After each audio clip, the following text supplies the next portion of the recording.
Matt Tamua, who on earth would have thought that 2 weeks into the Super Rugby competition, not only is there 4 Australian sides in the top 6 at the moment, but the Western Force would be unbeaten for the first time and they'd be second on the competition standings. What on earth is happening out in the West? Yeah, maybe they're seeing the fruits of some foundations laid in the last few years, I think, and a bit of stability. So, they were great, weren't they? And to be 2-0 after 2 rounds, but then also having that trip to Canberra, like I think most teams, to be fair, even including New Zealand teams, write that as probably quite a difficult one that you probably will lose. So, it's amazing, and the way they've done it hopefully hasn't taken too much emotional energy out of them, but I dare say they'll have a fair bit of belief going forward. 5,060 days was their drought-breaking win. The last time that they won there in Canberra was back in 2011, and it's crazy to think that that was the year that Quade Cooper was pulling the strings for the Reds, and Digby Ioane and Scott Higginbotham running amok there as well. So extraordinary scenes from the West. We'll dive more into that in a moment.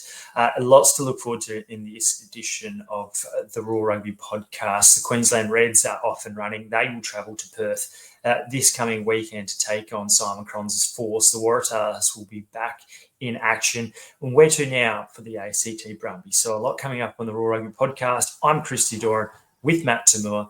A lot more on the other side of this. Recording on a Tuesday morning, a little bit different. We didn't record Monday as we generally do, but I'll tell you what, Matt, it feels good to be actually recording at this time. Maybe it's because we've just had a morning coffee, probably not a 2 before 10 like you might have, but I am thinking about second in just a moment. I have had my 2 before 10 actually. I need a couple in the morning, and daughter's not in the house at the moment, so you won't get all those screams that we usually get late at night when it's around bedtime and feed time and all that kind of stuff. So, it's good, A little bit of a change up. Different beverage today. No more witching hour. Yeah. Yes. I thought it was reaching hour for so long, and my wife was mocking me. I was like, yeah, it's reaching hour. And I thought it was because, like, they're reaching for something, so, like, they can't – anyway. Rugby. Not my expertise. We'll move on to rugby. That is a thing that is your expertise. Can you believe it? Like the opening couple of weeks, it does feel like there's a bit of a honeymoon period this year. It's not often a couple of weeks into the season, and there's so much positivity that's in the air. There's excitement. There's been tries. There's been, it's the most amount of points that have been scored, but it's also one of the most competitive starts to a season as well. What do you put it down to? Is it just the fact that we've gone from 12 to 11, or is there something else that has breathed some new life into this competition, which once upon a time we might have thought was starting to fall by the wayside? I think, sorry, boring answer, but I think it's a combination of everything, like, shape of the game conferences in the last couple of years, probably starting to see the fruits of that now. In terms of that transition period is a lot quicker, scrums, lineouts. I think, I think undoubtedly you have to say that us going down to 4 teams has definitely strengthened our team, our conference, which is great. So, I don't know. I just think it could be a mixture of everything. This time of year is always teams are usually a bit rusty after the break or preseason, but the weather's usually a lot better, albeit in Brisbane. But it's I think it's just a combination of everything, and who cares? Like, it's great. I'm enjoying it. The league and the AFL isn't on, so it's kind of cool that we're putting our best foot forward in a way. So I don't know about you, but after copping it for so long, it's nice to see us, at least putting a good show on. Well, it sounds like from Jamie Penner's story in News Corp today, Tuesday, that being apparently stand figures suggesting it's up to a 10% increase on Super Rugby viewing numbers. If that's the case, then that's a positive start, because that could be an extra 10, 15, 20,000 people, who knows, that have been watching. So that is certainly a step in the right direction. And hopefully those people start to tell their friends and family to watch on in, because it is entertaining. I'll tell you what, one little bee in my bonnet is. And I agree that the state of the game, things are starting to come into effect, and you can see it. There's definitely more of a push for referees to get this moving, which is awesome. But on the weekend, I think it was the Friday night fixtures, and there was a ball that was kicked out in the full from the outset, first kick of the game, opening seconds. It then took 1 minute for the ball to be fed into the scrum. And so I understand that the players got to move into the scrum, that, there's a little bit of the referee saying, crouch behind, whatever it is, stability, thanks, guys. But I hate the idea of there's a whole minute that's just been wiped out just because the ball's been kicked out on the full and then there's a scrum reset. Like, I know that the stopwatches and those sorts of things, can you just stop time then and start a stopwatch kind of thing? But it to me, it's annoying when you turn it on and the first minute's just rubbed out. So yeah, that's just a little rant. It's not like they have to go collect the ball as well. Like it's not club footy where you got to go and find it and someone's got it in the crowd. So yeah, I agree with you, and that doesn't set a good precedent in a way for the start of the game. And so hopefully they improve a little bit of that. But I think all in all, the entertainment value of it is pretty good at the moment. Yeah, we are 2 weeks in, but I just think a simple solution is as soon as it goes out in a situation like that, time goes off, and then as soon as the scrum is about to be packed on, time back on.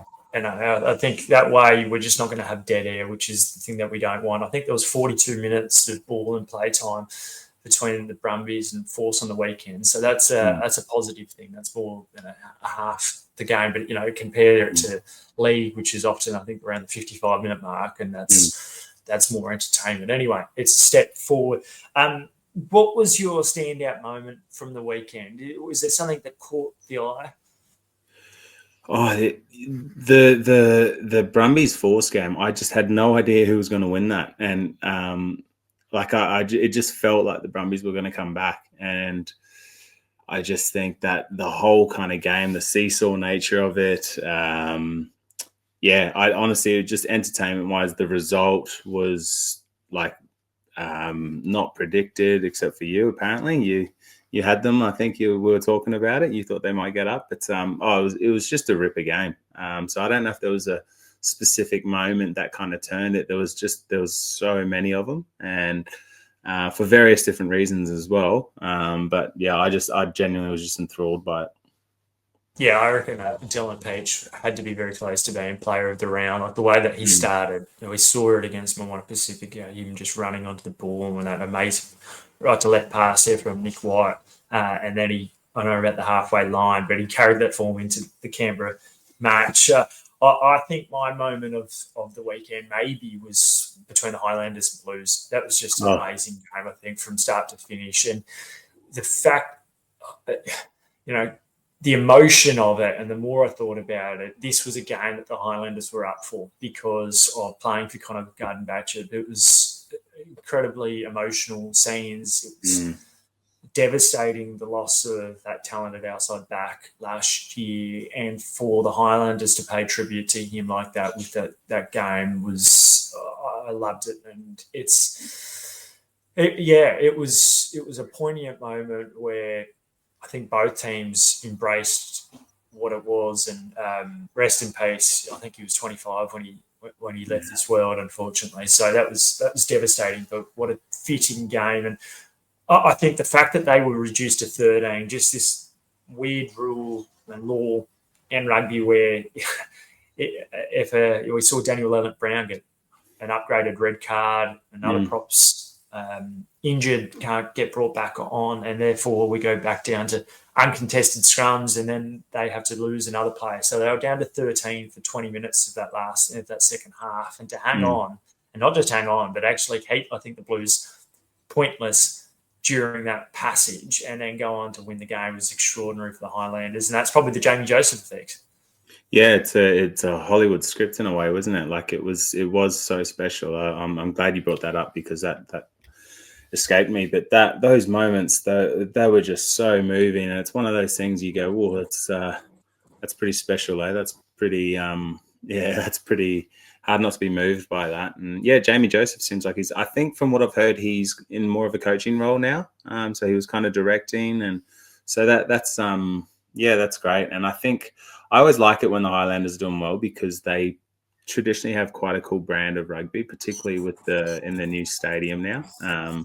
So I actually always enjoy that when they're doing well because they're quite inventive. They like to be yeah, just proactive in the way they approach the game.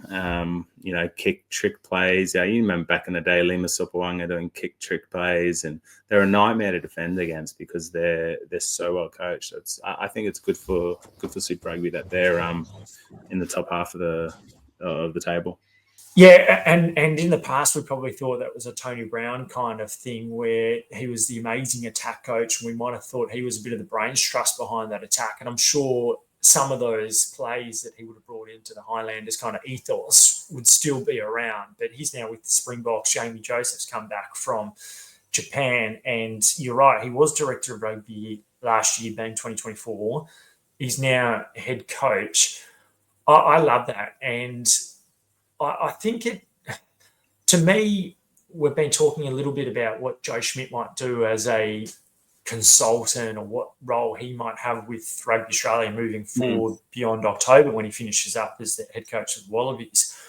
To me, there's not many coaches that can transition really well to being a director of rugby and not having that same hands-on role, because I think Michael Checker a couple of years ago goes to Japan with I think Nick Phipps's side up there, and he really struggled, was barely there. I don't think he had a great role there. Steve Hansen's another. Has he had the same impact at Toyota as he would when he was head coach? I don't think he has, and I just wonder how much thought there actually has been, because people tell me that Joe Schmidt's a coach. He's at his absolute best when he's coaching, that he's got his hands on the players and he can make real significant advances to players and teams. So I think watch this space on that, because it's a fascinating one about what the whoever is the next Wallabies head coach, and whether or not they want Joe Schmidt to be involved. I think they probably will, and I think that's Rugby Australia's great plan here.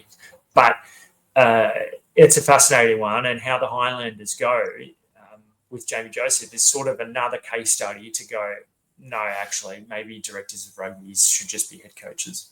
Yeah, it's a super interesting dynamic, and something that I saw evolve when I was playing, that it was like a natural progression people would feel, that you go from head coach into director of rugby, or which is what they call it up in the Northern Hemisphere. And they're a little bit ahead of us in that sense, but it was almost trying to mimic the football manager role. But I don't think, if you look at the profile of those coaches, they were coaches. They weren't like managers. They weren't often business guys. They were out and out rugby coaches, saw the game go professional, went to coach. And I've had a couple coaches I remember go from director of rugby and just say, I just miss coaching. So it is an interesting one. I don't know if it's a kind of a structure that is kind of copy and paste everywhere. I think it really depends on the people. It really depends on who you've got, who's suited for that, because director of rugby, traditionally the idea about it is that you're dealing with contracts, you're dealing with media, you're picking your staff, you're doing that. So you're in your suit, not your tracksuit, is what we always used to say. You're very much in your suit, not your tracksuit. So it's yeah, I think you're right. I think Joe, from all reports, is an out and out coach. Check, out and out coach. A lot of these guys are out and out coaches. So I think, how we solve that will be interesting. Rassie Erasmus is maybe the only one that goes against that, but I don't think he was a director of rugby so much with the Springboks in 23. He was the mastermind behind that. We saw it at 29, and obviously Jacques Nimber was the assistant coach, and then he went on to become the head coach for the 23 campaign. But it was still Rassie pulling the strings, wasn't it?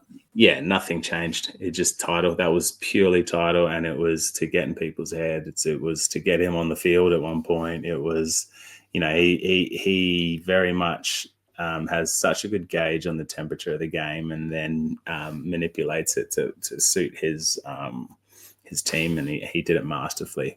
But you've seen like Dave Vessels now, I think's general manager of like pathways and certain things like that. So it's kind of cool seeing the South Africans, how inventive they are about it. And that's very much a reflection of Rassie. Our situation's different. Our situation is very different. It's very much, who do we have? And then how do we fit them in the tent in a way? But we just don't have the stability there. It seems like it changes all the time and kind of has to in a way. But it would be great. Like I said, it would be great if Joe was in the tent. But as you're saying, you don't want to force him if he's not coaching. He doesn't want to coach. Like, that's different.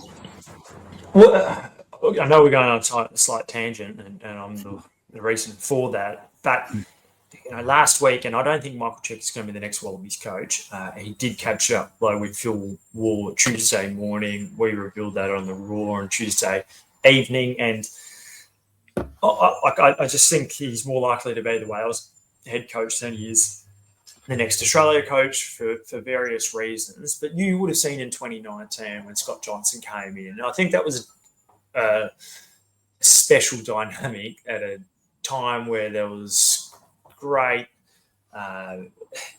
It was great upheaval, from the Western Force being cold to the Israel Folau lingering saga for a couple of years to CEOs and people not getting along, the results not being great from Super Rugby to the Aussie side as well. What did you make of that dynamic when Czech kind of had his not completely cut, his grass cut, but Scott Johnson did come in over the top, and it probably did cloud some of the selection picture anyway. Yeah, definitely. And like I said earlier, it's very much like the structure in its makes sense, but the personalities, the detail of it was probably where it got clouded. I remember actually chatting to Czech before Jono came in, just because I was interested in this like director of rugby dynamic, and Czech was very, very against it at the time because he's like, well, who's in charge? Who's in charge? Do you know what I mean? Like, and Czech is the kind of guy who wants to have, overview everything, but he also wants to coach as well. So I think that him coming back to Australian rugby probably wouldn't be hugely attractive to him because he's seen there's actually a formal structure now in place where, you've got Pete Horn, you've got Phil Ward, and you've got like potentially if Joe hangs on, and you've got these kind of formal structures in place where I think he just wants the reins. He wants to go old school and say this is his thing. And I dare say, I never heard those Wales things, but I dare say Wales are that desperate that they would probably give it. So in terms of timing, it might suit a bit more. I think in terms of long-term planning, you need to have that set of structure. So you're not kind of reliant on a like charismatic leader to just, work really well, which I think we might have done in the past. But yeah, it is an interesting one. I know Czech was very against it because he was like, well, who's in charge? Like where does it kind of, where does the buck stop? Who calls the shots? So it's, like I said, I don't think it's cut and copy for everything. I don't think there's a right way for everyone. It's kind of what's suitable at timing and all that. Before we move on to Super Rugby, last bit of interesting coaching news also came out last Tuesday, and we'd been talking about it for a long time, and I'd written that Liam McDonald had been linked to the Force back on January 6th. I wrote that piece, and it's fascinating that Liam McDonald now ends up at the Force. He's in an overseeing kind of role. They're saying consultant, effectively could be a short-term DOR. I don't know how much impact you can make in a matter of months. If indeed the Force is where he stays long term, I can't see that being the case. But one theory that someone had put to me the other day was that if the Reds were potentially another destination for him, that Rugby Australia might have been interested in that, because if Les Kiss becomes the next Wallabies coach, then maybe Liam McDonald joins him on that coaching ticket as a potentially attack coach or a defence coach. He's kind of spent time there in both roles. Clearly he's ended up at the Force, but it'll be interesting to see if he is involved with the Wallabies at some point in time. I can't see a Blues head coach for quite a few years who's had a reasonable amount of success there move into the All Blacks assistant coaching ranks to then take on the Force DOR role, it doesn't just add up that he would move to the full side. What do you think? Can you see a McDonald having a bigger kind of play now that he's kind of almost in the Australia tent of being, coaching over here? Yeah, and look, I think there's no one to coach at the moment for him, so it's very much. I wouldn't be surprised if it's Cronny saying, "Mate, do you mind jumping over, helping us out a little bit?" And it could be a marketing ploy in terms of his title, but very much his responsibility is probably just adding a bit of gloss to them, and they're slowly turning into the seventh Kiwi franchise, aren't they, out there?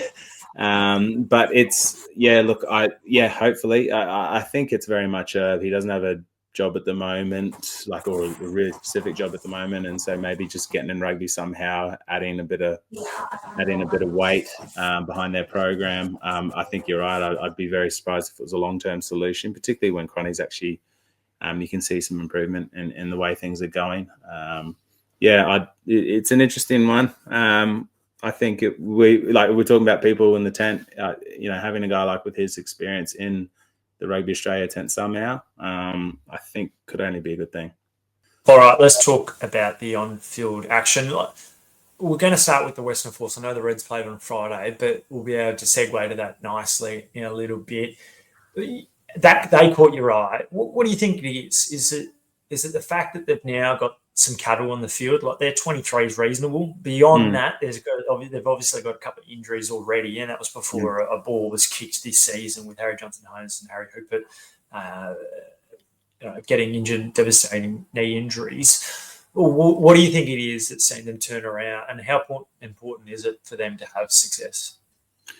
It's huge. The noticeable fact in the Brumbies game initially was how direct they were, and they were scoring some great tries, but they were coming off direct carries, dominating the contact zone, and then offloading. Whereas I think, as I've said in the past, they were a very pretty team in the past. They were really cool shape. But rugby is the team that's more direct and wins the contact area often wins the game, and seeing them how direct they were there. Back five were strong. Back row is very strong. They just look like quite a physical team. And then you get the offloads and you get these really nice tries that you start going, oh, that's awesome. But it was very much dictated, or very much kind of the platform was set from those carries. So I think that was the best thing for me. And then, it's just they've got a bit of, Dylan Peach has been awesome first couple of weeks. He's been outstanding. The back row has been really good. I think they're slowly getting some depth. As you said, we're not seeing the huge drop off. I got a little bit nervous for them in around half time. It looked like the Brumbies might start to kind of bring it home, but the fact that they've hung in there's clearly a mental kind of robustness now to that team that maybe they didn't have in the past. So it's good to see. Maybe just a bit of toughness, both mentally and physically. Well, as a playmaker, and we're going to talk about some of the 10s in a moment because it's a competitive space, particularly when you think about what's happening around the corner with the Wallabies. But as a playmaker, when you've allowed teams back in, and the Force have been guilty of doing that, even though they've scraped over the line, how do teams control? Like, how do 10s control the tempo so you don't allow teams to come back in? Like, is there something? Is it clearly sides can go in and out and have good kind of passage, and discipline's a big thing because the Force lost 4 guys to yellow cards. They played 40 minutes with 14 players, but and they were down to 13 at one point in time. But how do you, as a 10, ensure that even if the winds start and the momentum starts to shift, you actually can get your side on the front foot and play at the right end of the field? Yeah, it's that, like, as great as the first couple of weeks have been, and entertainment's been awesome. For me, there was definitely a lack of maybe feel from the decision makers in few games, because the momentum swings were so massive. So the ability to kind of get a stopgap in there and a circuit breaker probably wasn't there, and that's expected, to be fair, at this time of year, because you are, you're trying to instill the way you play for the year, and so you just kind of, throw it all out there and see how it goes. there's various ways of doing it. It depends on how good your set piece is, how good your defense is at the time. If those are pretty strong, you can obviously slow things up a bit. Really like lengthen those transition times, walk into a certain play. Good decision makers would often have a few set plays that you would have that would kind of wrestle a bit of momentum back. So the hard thing about that, I think, though, people find is to actually have a feel of the game and go, oh, we're actually losing momentum, because that's, you're constantly fighting against your emotions when you're playing rugby. When you're tired, you just go harder, and all this kind of stuff. So to actually get a gauge of the temperature of the game and go, oh, we're starting to lose momentum here. Maybe I need to just slow it up a bit, or maybe I need to just go back to a bankable play, get a contestable kick, really get into the breakdown a little bit, or there are various ways of doing that, and I think that's the art of it. As a 10, because we saw Damien McKenzie do a great job. He was playing fullback clearly for the Chiefs, but we saw him for the Chiefs on the weekend against the Crusaders. The momentum had started to shift, and the ball was flung out to McKenzie, and you probably thought, okay, they're going to put this ball through the hands, but no, he actually kicked from inside his 22 after the ball was brought back, a raking kick, and finds touch and actually gets a 50-22, but it was really effectively a 22-22, and Levi Amua just couldn't get the ball back inside and prevent that 50-22. And that seemed to me like a moment where the game actually swung. And that's probably what we talk about there, about the shifting of the momentum and how you can achieve that. Yeah, and like I said, it's very much an art, not a science, because it's quite easy to say, we're going to do this and have your certain parts of the field where you play a certain way. You kick out on inside 22, kick out on the full 22 to halfway, you look for contestable kicks, and then you look to play 3-4 phases. If it doesn't work, you grab it, and they're quite easy things to follow in a sense. And when you're younger, they're really helpful, because that's kind of gives you a bit of a goal in each zone of the field. The art bit, the difficult bit is realizing, okay, things have changed a bit. The referee's actually, favoring the attacking team. So maybe we can run it a little bit more in this part of the field, or, our defense isn't being great, so we can't kick because they're just going to keep attacking us. So that's the art bit, and each game kind of has a different puzzle to solve in a way.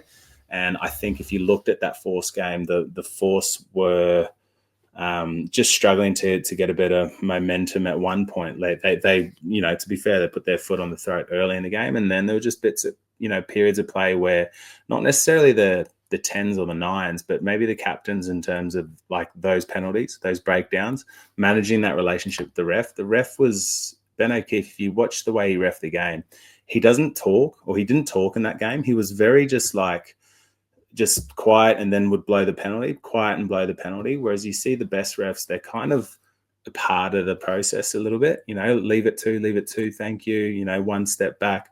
I think the way that conversation or that interaction could have been managed would have probably helped the Force, because it was clear that he was penalising them heavily, and the game was really starting to swing in the Brumbies' favour. So I think that's probably the way that they could have managed the game a little bit better going forward, is actually working with Ben O'Keefe, just saying, mate, what's going on? How do we do this? And have that little circuit breaker in terms of the momentum tracker, but then also get a bit of clarity about what he's seen and why he's seen it, and then maybe react to it a little bit differently.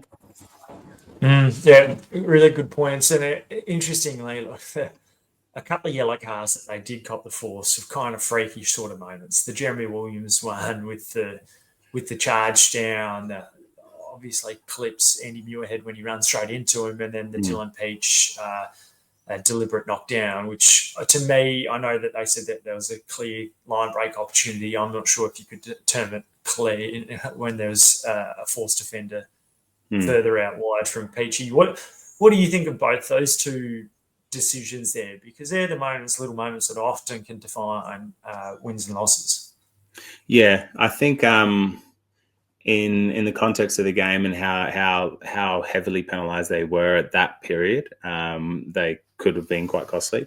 The Jeremy Williams ones is interesting. It's clearly a rugby incident, but for me, the bit where you have to penalise him is the fact that he's turning. So he's not charging down kind of two hands, chest to chest or whatever. He's jumping, and then you see he's turning, and he's clearly bracing for a contact in a way. I don't think it's a conscious decision of where he's going, I'm going to, hit him with my hip or whatever. But he's clearly bracing for contact. He jumps in the air and he turns because obviously if you lead with your hip, it's less of an impact on him. So for me, that's a clear penalty, and it's probably a clear yellow just because it's you have a responsibility to take care of him. And he's jumped in the air, he's turned.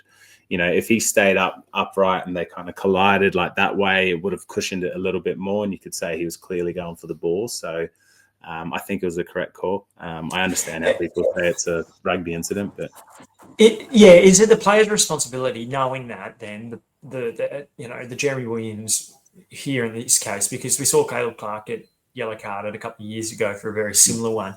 Do you just, as the attacker there, or sorry, the defender, knowing that if you turn your hips and you make contact, you're going to get the full punishment of the law? So as the defender there, do you have to actually go, you know what, I do have to just cop this and allow them to run into you? Because in many respects, I kind of think as the attacker, if you kick the ball, it should be your responsibility to take a step either side to ensure that you don't just run straight into them. But it's a tricky one. Yeah, and it is a rugby incident, 100%. Like I said, I think we want to. I guess we're trying to favour the attacking team in a way. He is in the air. How do you pull out of that? Like I said though, he's turning. So he's bracing for a contact in some way, shape, or form. Yeah, look, if you're asking me what would I like, I'd say it's a rugby incident, move on. But with, it's the way the game's going. For me, the best way to interpret it is the way he's jumped up for the ball, but he was clearly never a charge down opportunity. He was very far away from him. He's kind of just reacted to it, and then he's going to, he's running into me a bit turn or whatever. So for me, that's a clear penalty. But I'm old school as well. I wish it was just a rugby incident and we moved on. But with replays and everything nowadays, it's going to get scrutinised, and I think that's the best way to work from it. These are the new world that we live in. But you're right, talking a couple of minutes ago about the physicality that the Force are now showing. And I loved just seeing the work from the front row as well. Like, I thought the second row was great, disrupting the Brumbies line out. That was a clear issue for them in the first half in particular. But, what Marley Pearce did, running onto the ball, Nick Dolly's just an understated guy. He's just going to love the work in tight. And Tom Robertson, 20-odd tackles, I think it was, hit a lot of racks, didn't make many meters, and he's not a meter eater as a tight head prop, but he does do a job there, and I think that's what the Force do, just hard work and keeping the scrum up.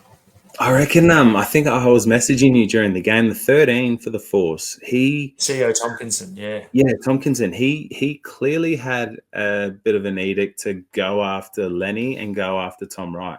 You saw Tom Wright, lose the aerial battle a couple of times, collected it once, and you just see him flying in. You see him. He was clearly in the corner of Tom Wright's eye, and it was quite noticeable to me when you saw Len really disappointed when they had that intercept try. You saw some frustration. You saw some frustration in Tom Wright one time, like complaining to the ref, and then you saw Nick Frost doing the exact same thing when they had lost a couple lineouts in their kind of red zone. And there was clearly a bit of frustration there, and from senior players in the Brumbies team, and very much not taking on the responsibility, looking at the referee, what's going on, come on.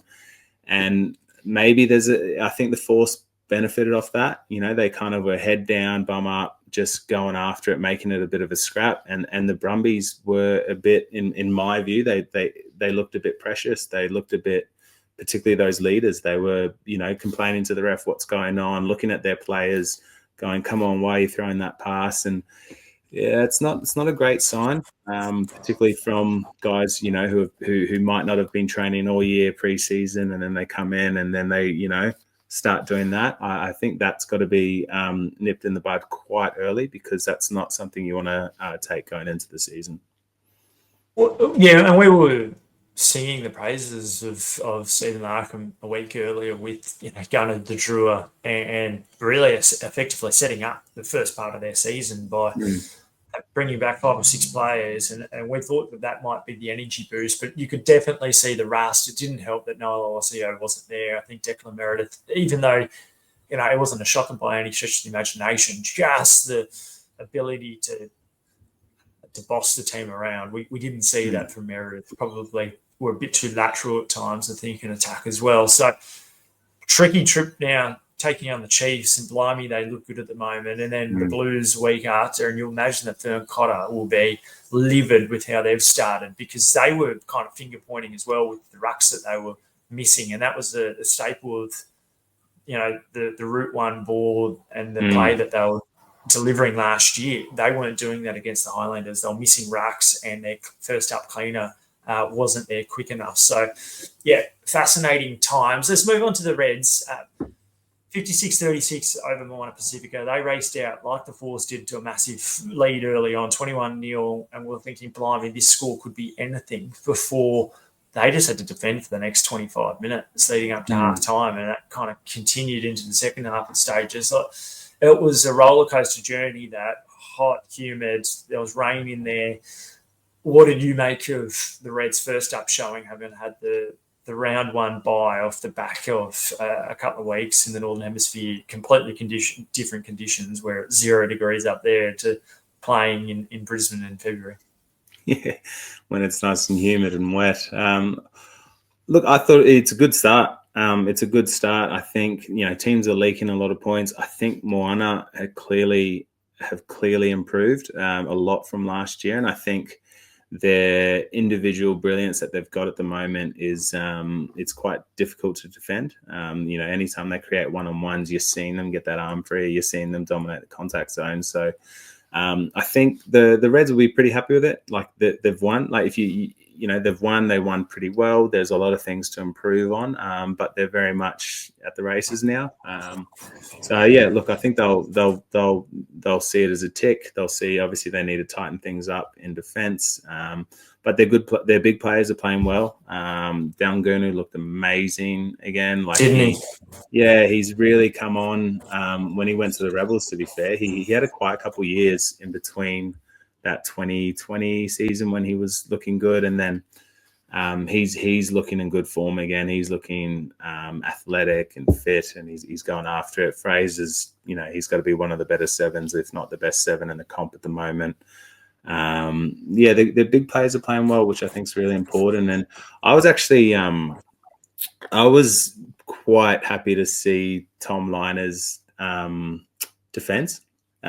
He was chopping low, like, because that's his biggest, is the thing that's going to hamper him going up a step into the Wallabies regularly anyway, is his defense. And you could just see, obviously, Kissy's been doing a bit of work with him, just low chopping, brave. He's never going to dominate a contact area, but if he can be like, say, a Matt Giddo, who you never worried about Matt Giddo in defence. He was always smaller than Ma'a, or always smaller than Jamie Roberts from Wales or whatever, but he was always brave. He had good technique, and I think if Tom Liner can set that as kind of a benchmark, then that's really good, because his ability to control the game is, in my view, I think probably better than any other 10s in Australia at the moment, is his feel of the game.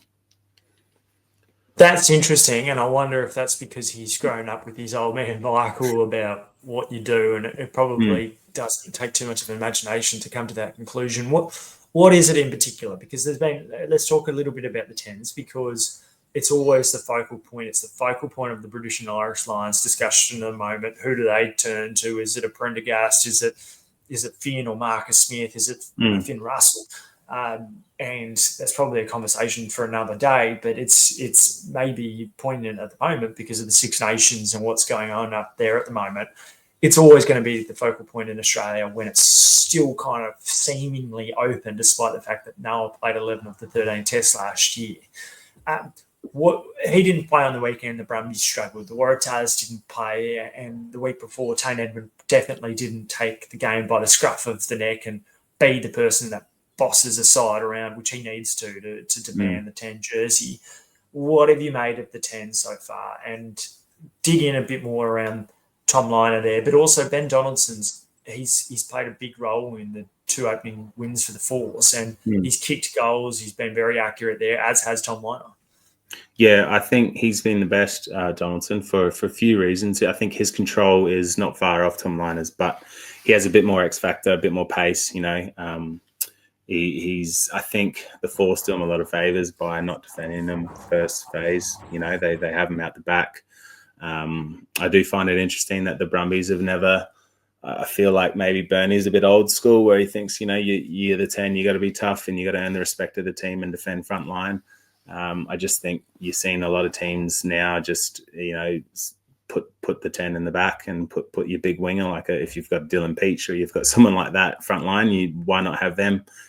Peach can arguably get on the ball better than most and has played flanker in the past as well. So, I think Donaldson he's got a clear role in the team and he's clearly fitting into it quite well. They've got a good game plan. So I think he's got that kind of nice balance at the moment of a bit of X factor, but then also he can control the game in terms of his skill set, has got a good kick. His goal kicking is important. I think Tom Liner has the best feel of the game out of all the 10s. I think he understands it, maybe because he's not physically the most gifted player, the shorter little fella, not a huge step on him, but he's had to kind of intellectualize the game a little bit, rely more on feel, and I think he does it really well. So yeah, for me, the biggest thing for him would be getting around, getting his defense up to a certain standard. Like I said, you use Matt Giddo as a perfect example, a guy who would always make his tackles. Because I think that feel of the game is actually such a separating factor, particularly at Test match. The game's a lot slower. Then you do have to, make the right decision. You can't just make 100 decisions and hope, 30 of them are pretty good. You get far less, and they've got to be correct. I reckon Tom Liner might be, of the 10s that are playing in Australia at the moment, might be the slowest by just a fraction. But I think he ran the ball a couple of times early on against Milano, and I liked that. He threw the dummy back himself, and they were the right times to give it a crack. How does pace impact the 10? Because in 16 and 17, off the back of Dan Carter, Beauden Barrett just had this elite pace that he just turned half opportunities into tries because of his pace. And maybe there's not a 10 there in Australia like that. I think Ben Donaldson would be the closest in terms of stature. But how important is having a 10 who can break the line and throw dummies and find space? Because Johnny Sexton wasn't always that, but he is a guy who had incredible feel for the game. So it might not even be against the Lions that Tom Liner plays 10, but in a year or two when the World Cup is here, we might be having a different discussion around him. So where do you see the 10 kind of going for Australia at the moment? I think a good example would be Bernie Larkham. He wasn't slow, but he wasn't quick. But his feel of the game and his ability to kind of have movement before he gets the ball, really get flat or deep or have that kind of option. He was always a threat at the line, and it wasn't because he was so quick. Beauden was always a threat at the line because he's such an athletic, a freak. Whereas Liner, has probably been very much more kick pass focused, but he's got to run at certain times, and he's doing that, and that's really, really good. That's he's not seen himself as purely a distributor, because if he does, then it's so much easier to defend. But he just doesn't have that chaos about him, and I think. I really like Edmed. I think he's a tough fella, but he's got maybe just a bit of chaos about him. When you watch him play, he feels like a rugby league player where he's flat, he's into it, and really likable way of playing. Like you kind of go, yeah, he earns the respect of his team. But the fly-off position, particularly at a international level, you are a director. You are you have quite a specific set responsibilities in the team. And I think, yeah, that's kind of what I like with Liner. He has that old, everyone always back in the day would say, oh, he's got so much time or whatever. He just doesn't look too flustered. And for a young guy, that's quite it's a decent trait. And I think that will hold him in good stead. Well, all the best tens seem to have that, don't they? From the Pollards to the Carters to definitely Stephen Larkham, they had time up their sleeve and they didn't look flustered at any times. And I agree. I think that's what Tom Liner seemingly has, and it'll be interesting to see how Noah bounces back because he's shown an ability of improvement over the years. So, does he take on the Chiefs this week off the back of the concussion that he copped against Fiji? That'll be a really interesting one there because this is a big year for him. He's out of contract. He's got a decision to make, and I know that it's something that he's thinking long and hard about. But if he does decide to go, I think, does a Tom Liner become the 10 maybe even sooner than perhaps you might have thought? Yeah, I at the moment you'd pick Donaldson over Tom Liner. But like I said, I think just as he gets, another year under his belt, in my view, I think he could very much forge a kind of, decent career in that 10 jersey for sure. If you're picking the team tomorrow, Donaldson's got to be there. But like I said, where does the incumbency of Noah fit? We know that he didn't play on the weekend, so it doesn't help this kind of case. Yeah. Oh, I think. Sorry, I was talking about the 10s on the weekend, I guess. Noah has to start just because he's had that under his belt, and he got better as the year went on. I think that there was that period at the start where he was by no means grabbing the jersey and making it his own. But I think you saw a lot of you saw him benefit from a bit of stability later in the year. And we were talking about it that, we there was a moment there with him and Tom Wright. We needed a pick and stick. And I think they did that. They pick and stuck with Tom Wright and with Noah. And you really saw them benefit from that. They needed that kind of confidence and a little bit of security there. So I think you'd need to pick Noah to start, like if it was now. But yeah, no one would say that it's not a conversation because he's a good player. He's played well, but there's clearly, there's clearly a role there for someone else to push him at least. Yeah, it's a fascinating discussion at this point in time. I think the other one is, and we'll talk about this in the coming weeks, is at 12 as well. I think reported last night, Lalakofaketi's going to move to 12 against Fiji Drua on Friday night. Joey Walton is out with a groin injury for a while, and Henry O'Donnell, really good young promising 13 direct runner and robust body. He's going to make his super debut for the Tars at 13, having moved from the Force. Northern Suburbs product was really good at the Shoot Shield final last year against Eastern Suburbs. So that'll mean, I think, Suwali stays at fullback. But the 12 is interesting at the moment because Lenny Kitau's playing at 13, but played for the Wallabies last year at 12 late in the piece. But who else is the 12 candidates? Hunter Paisami might potentially get he's already been cited on Monday. And he, if you get cited, it's very hard to then defend those charges. So got to expect that he's going to miss a couple of weeks, which is massive ahead of their game against the Force on Saturday.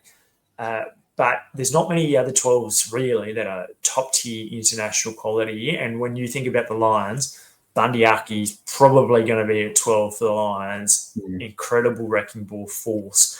If they don't have him, it's just Signori Tuipulotu. Is he back fit? The other options, Ollie Lawrence at the moment. So there's some serious form up in the north coming at 12. I'm not sure if we have. That's the one area where I think they've really got to work out what they're going to do. And to me, a bit like the discussion in New Zealand where both the two 10 options are playing fullback for their respective provinces, the Blues and the Chiefs.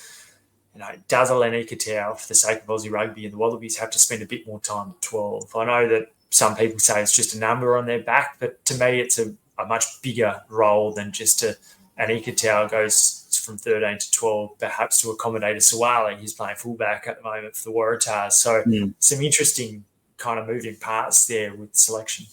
Yeah, I think it's a much bigger equation, or it's much bigger issue if he's going from 12 to 13. I think 13 to 12 I'd be more comfortable with, just because of the defensive change, and bear in mind that our 12 isn't necessarily our second ball player anymore. I think I've mentioned this in the past, having ball playing 12s in the past with Matt Giddo or Kurtley Beale, that kind of dynamic, it would be difficult for a 13 to go to a 12. Whereas now we're kind of seeing 13 and 12 be your defense guys, big role at breakdown, attacking, needing to get that first, that gain line first phase, and you're seeing your 15 be your second playmaker.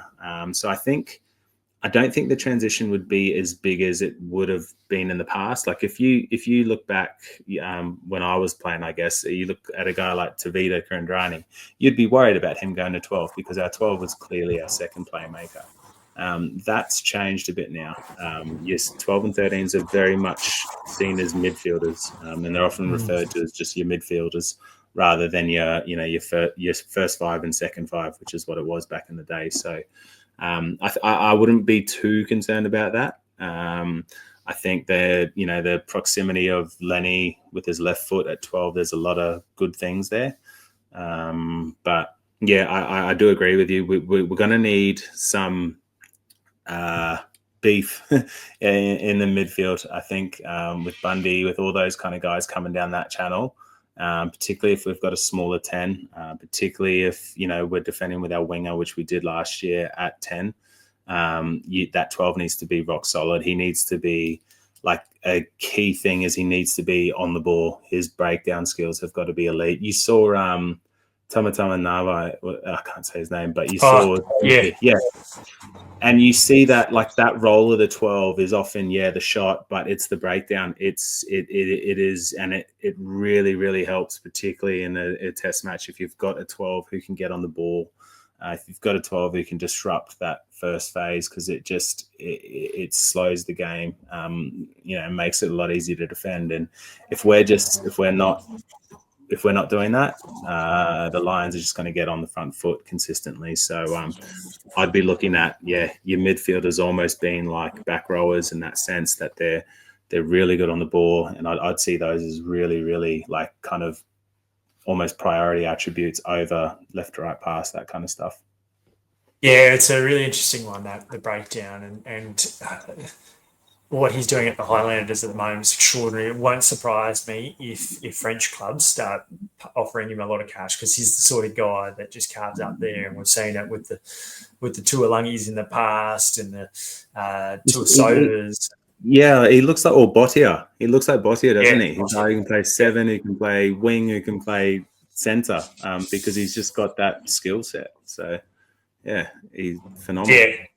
Yeah, he's crazy good at the moment. Another guy, Finn Hurley, we'll talk about more of him in the coming weeks and months. He looks an elite player and just a carbon copy of what Damian McKenzie can do at the Chiefs. And he's so quick on a live wire. It's great to see, and talking about new guys coming onto the scene as well. So lots to look forward to. Hey, that's a good wrap from that. I know a lot of other things happening around the world. Of course, Six Nations heating up. France way too good for Italy. England scraping over the line against Scotland, and Wales pushing Ireland, which is nice to see the Welsh responding. Aussie Sevens, the women third, having lost to New Zealand in the semi-finals. A shock defeat to Brazil before that as well. That was, from a world rugby perspective, probably the best thing you could ever imagine. From an Australian perspective, it shows the importance of a Matty Levi. But the men, once again, giving it their all. They lost a quarterfinal to South Africa, I think it was,